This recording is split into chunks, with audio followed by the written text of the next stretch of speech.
Hello again. We're the couple that couldn't afford to buy a house, so we decided to build one ourselves for less than $100,000. And we're talking about tips and tricks and everything that we learned the hard way, so that you don't have to learn those things the hard way.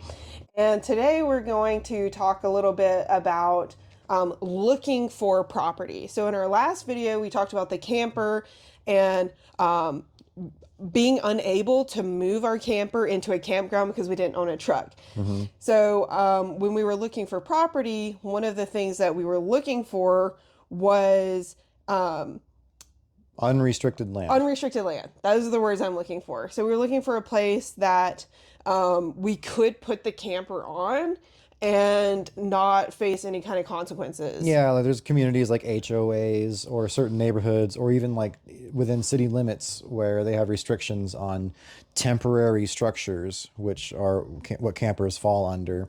So you want to be able to find a piece of land that you're not going to ruffle any feathers with your neighbors or local government. Yes, so that's really important. So understanding restrictions. Hmm. And so part of understanding that was working with a really good real estate agent, Yeah. and looking at a bunch of different areas within the general community that we wanted to move to.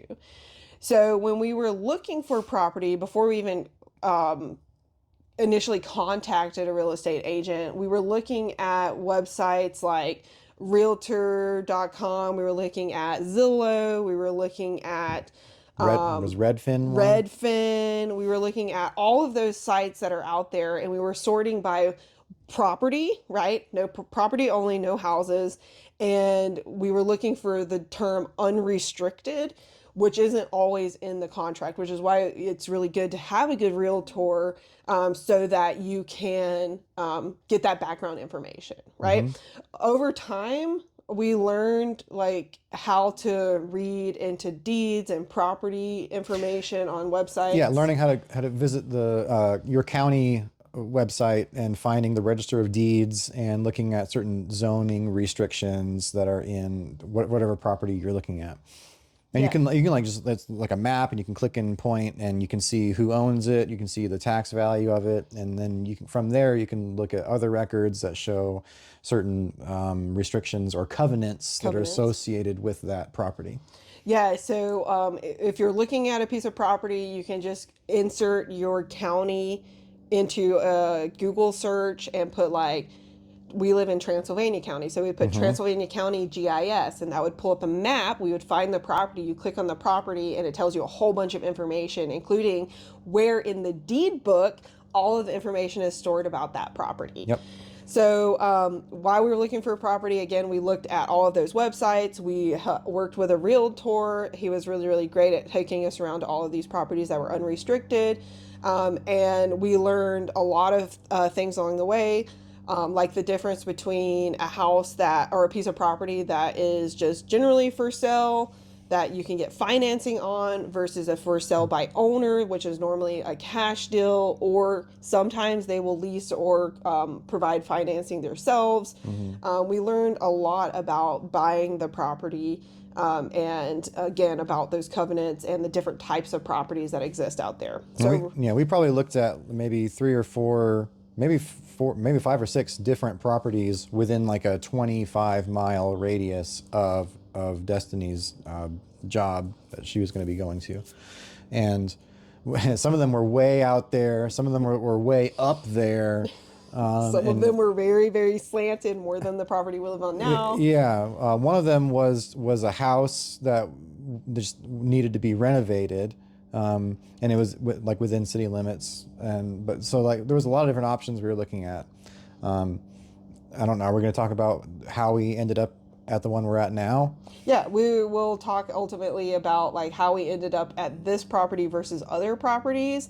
And that's going to be in another video when we talk about like looking at the properties and thinking about the feasibility of actually putting a structure on those sites. Hmm. And again, when we talk about that, we're going to reference a lot into that web GIS, and how we actually looked at properties digitally before going out and physically looking at them. So stick around if you want to nerd out about GIS for the next video. All right. Hello again. We're the couple that could not afford to buy a house, so we decided to build our own for less than $100,000.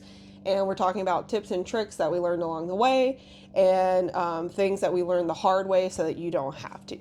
And today we're talking a little bit more about property and specifically about the location of that property and then also the feasibility of actually putting a structure on a piece of property. So here in Western North Carolina where we live, it's pretty mountainous. There's very few flat places, and the flat places that are currently available typically are Superfund sites. So if you're interested in learning about Superfund sites, just ask me in the comments, and I'd love to go on a tangent about Superfund sites. But the big gist is that there's not a lot of property here that's really easily buildable. Easily buildable land is already taken up. And so, we looked at a lot of different locations, and you can explain about some of those locations and what they looked like. Yeah, some of them just went up the mountain and it was a gravel driveway. You had to have a 4-wheel drive vehicle to get up there, and it was a really steeping. I mean, and then the property itself was just this sloping into eternity. So it would have required a lot of grading and tree removal and septic install and well drilling and all kinds of stuff. And it was, I mean, it was sort of close to town, but it wasn't great. Yeah, another property that we looked at was a little bit further away from where we wanted to be. And we'll talk about location in a second. But this property was a little bit further away than what we wanted to be. And it looked like the perfect place. It already had temporary power on it. It had a septic tank and it had water on the property.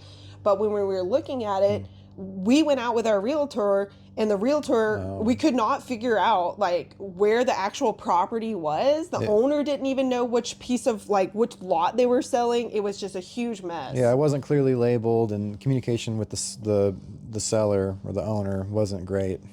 Yeah, so And that was a bit red flag. yeah, so when you're looking at unrestricted property, you have to, and we will talk about due diligence in a couple more videos, but you have to do the work. Like, you need to know where the property is. You need to familiarize yourself with maps, so GIS, looking at the county GIS to see where the property lines are. And if something is a red flag, it's a red flag. Some red flags can be pushed through, like the red flags we pushed through on this property that we purchased here. But if something is weird, it's weird. So we also toured another piece of property that looked like it was going to be perfect, but as we were driving up to this piece of property, the neighbors... Oh, they had they like attacked us, really. They didn't want us there at all. This lady came up like screaming and yelling at me, telling us to turn around and go back. And then our realtor tried talking to her to calm her down and saying that we were looking for a piece of property that was for sale. And there was one in that neighborhood for sale. But just the fact that the neighbors were going to be that violent towards us definitely didn't make us feel welcome, or that was going to be a good neighborhood to live in. Yeah, so again, red flags are red flags. Yeah. So that ultimately brings us to this property that we built our house on here. And Nick actually found this piece of property on, I think it was Redfin, the website Redfin. I think so. And we had walked around the neighborhood using the Google Street View. And we're like, okay, that could work. There's lots of houses there. We can't really see the land. And that's where we started to look at the WebGIS and actually look at contour lines. So if you don't know about contour lines, I'd love to make a video on contour lines. But contour lines are just the elevation and the slope of the land to really see about the feasibility of building in this steep environment. And so using that WebGIS and in combination with Google Earth, we were able to see that this piece of property actually had a pretty good footprint, about 40 by 40 space on the entire almost acre that could be built upon. And ultimately, when we were thinking about location, for me, I had spent the last 4 years, almost 4.5 years, doing an hour each way commute. And for me, I did not want to make that commute anymore. So when we were thinking about location, being close to where I was being employed was very, very important. And as close as possible without, while still operating within the restrictions right, yes. of the land. Yep. So thinking about close to the town, but far enough away where property doesn't have as many restrictions on it. So those were very, very important for us. So what we'll talk about next is this actual piece of property that we purchased and some of the lessons we learned about that purchasing process. So more things about like due diligence and restrictions and feasibility of building for the next video. All right. Hello, we are that couple that could not afford to purchase a house, so we decided to build one for ourselves for less than $100,000. And what we're talking about are some tips and tricks that we learned along the way and all the things that we learned the hard way so that you don't have to. In our last video, we talked a little bit about looking for property, so thinking about restrictions, feasibility of building, and location. And now what we're going to talk about is this actual piece of property that we built and some of the things that we learned along the way about the property. So, so we found on through our own research online through realtor websites, we found a piece of property for sale that didn't have a ton of information about it, but it was in a great location near where we wanted to be, only within minutes of downtown, and didn't appear to have too many restrictions. And we did the little street view drop down where we can kind of look around the neighborhood, and we noticed some good signs about, like, there was a couple properties that had campers on them already, and then the houses seemed like they were a good distance apart but not really far apart, and it seemed like a overall good place. And so then we had to do some digging. We did research about that area. We were working with a real estate agent as well, and so he was doing some research on his side. But we also wanted to make sure that we knew what we were talking about and knew what we were getting into. most definitely. So what we're talking about is the process of due diligence. So due diligence is something that happens both before, in my mind, and during the stage of purchasing a piece of property. So important things to consider when you're looking at a piece of property and doing that due diligence are looking at the map, right? So doing the GIS, looking at the contour maps, is it feasible? Visiting the site, so actually going out, putting physical eyes, walking the site is super, super important. But also looking at the tax history of the site, because a lot of times the sell price is going to be a lot higher than the tax price. And if you're buying a piece of property that nobody has purchased yet, there's a really high likelihood that you could get a deal on it. So make sure you look at the tax value, and then you can use that tax value to do some negotiation about purchasing. But also during that due diligence, when you're on that web GIS, you're looking at all this information, you need to look at those deed restrictions. So we mentioned earlier HOAs, which are homeowners associations, which really dictate how you can use the property and what that looks like. But the piece of property we actually bought was not restriction free. So we know we talked about finding an unrestricted property, and that's really important because then you can do whatever you want. Our piece of property is what's in a POA. It's called a POA. It's a property owners association, and it came with some restrictions. Oh yeah, it said I think it had some restrictions about overall house design, like a roof slope. I don't know if it had square footage restrictions. No, so we just had the slope of the roof, no square footage restrictions. There were restrictions like you can't have wild animals, like wildlife, not wild animals, or livestock. Livestock, that's the word I'm looking for. So you can't have livestock, so no like chickens or anything like that on the property. We also found out that this piece of property was on a shared community well, and the people that bought into this property would need to help pay for that shared community well. We also found out during that due diligence that there was a shared community sewer.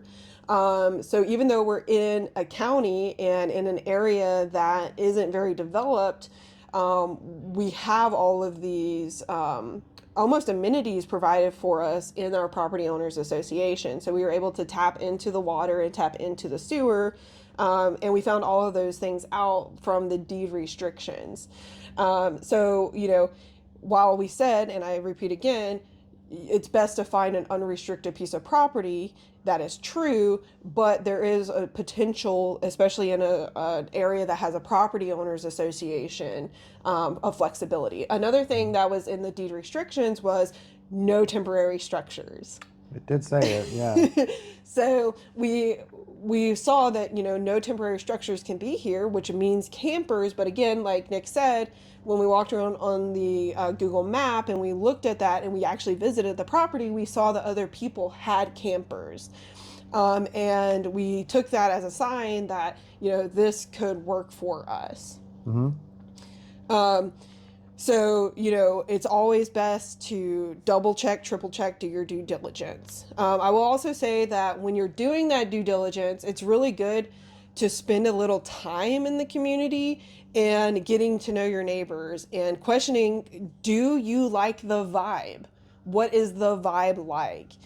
So, do you want to speak a little bit Yeah. Well, about? so when we were looking at the property that was for sale, we actually talked to a couple of the neighbors in the area, and they seemed really nice. They were interested in what we were doing, and they shared some information about the neighborhood and just gave us some advice about what we could do here.